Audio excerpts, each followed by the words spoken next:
Tourism పోయినటువంటి మన భారతీయ హిందువుల పైన ఉగ్రవాదులు దాడి చేయడము చాలా దుర్మార్గమైనటువంటి చర్య. దీనికి నిరసనగా ఈరోజు ఉపాధ్యాయ ఐక్యవేదిక ఆధ్వర్యంలో మరి నివాళులు అర్పిస్తూ దీన్ని క్యాండిల్ ర్యాలీగా నిర్వహించడం జరిగింది.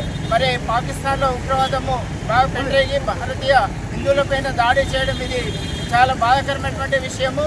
ఇదే నిజంగా కొనసాగినట్లయితే భారతీయులందరూ కూడా పాకిస్తాన్ పైన మనము ఒక కార్యక్రమం నిర్వహించాల్సిన అవసరం కూడా ఉంది.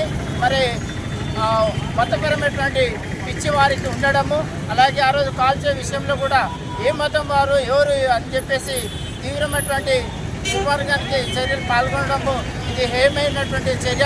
అటువంటి వారిని భారత ప్రభుత్వం వెంటనే శిక్షించాల్సిందిగా ఈ సందర్భంగా ఉపాధ్యాయ వేదిక ద్వారా కోరుతున్నాం. ఇందులో పాల్గొన్నటువంటి ఉపాధ్యాయులందరికీ కూడా పేరు పేరున ధన్యవాదాలు తెలియజేస్తున్నాం.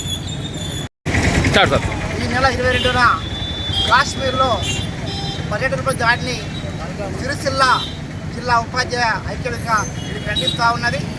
మరి పర్యాటకులపైన మతపరమైనటువంటి యొక్క విద్వేషాన్ని వాళ్ళు చూపించారు.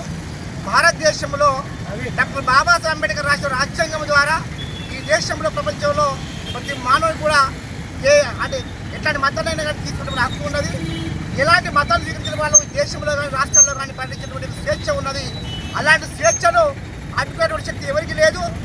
కొంచెం స్వార్థపడి వల్ల మతపరమైనటువంటి యొక్క ఉద్దేశాలు రెచ్చగొట్టి వల్ల అమాయకత్వంగా ఉన్నటువంటి పర్యటకులపైన దాన్ని ఖండిస్తూ ఉన్నాం. ఇలాంటి చర్యలు ముందు జరగకుండా ప్రభుత్వాలు దేశం కానీ మరి రక్షణ కల్పించాలి.